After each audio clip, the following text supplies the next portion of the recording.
A discussion about the Sabbath. At about that time, Jesus was walking through some grain fields on the Sabbath. His disciples were hungry, so they began breaking off some heads of grain and eating them. But some Pharisees saw them do it and protested. "Look, your disciples are breaking the law by harvesting grain on the Sabbath."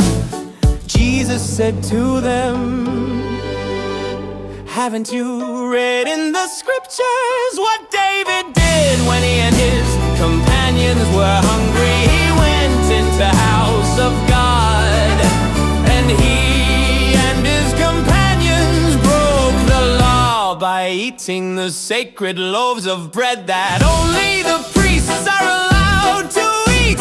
And haven't you read in the law of Moses that the priests on duty in the temple may work on the Sabbath? I tell you, there is one here who is even greater than the temple." But you would not have condemned my innocent disciples if you knew the meaning of this scripture. I want you to show mercy, not offer sacrifices, for the Son of Man is Lord even over the Sabbath.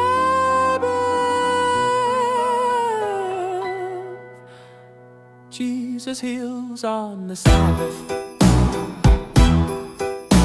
Then Jesus went over to their synagogue, where he noticed a man with a deformed hand. The Pharisees asked Jesus, "Does the law permit a person to work by healing on the Sabbath?" They were hoping he would say yes, so they could bring charges against him.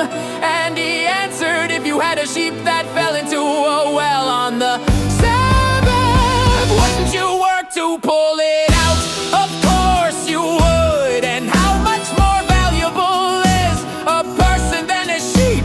Yes, the law permits a person to good on the Sabbath." Then he said to the man, "Hold out your hand." So the man held out his hand, and it was restored, just like the other one. Then the Pharisees called a meeting to plot how to kill Jesus. Jesus, God's chosen servant. But Jesus knew what they were planning, so he left that area, and many people followed him. He healed all the sick among them, but he warned them not to reveal who he was. This fulfilled the prophecy of Isaiah concerning him. "Look at my servant, whom I have chosen. He is my beloved, who pleases me. I will put my spirit upon him, and he will proclaim justice to the nations. He will not fight or shout or raise his voice in public. He will not crush the weakest reed or put out a flickering candle. Finally, he will cause justice to be victorious, and his name will be the hope of all the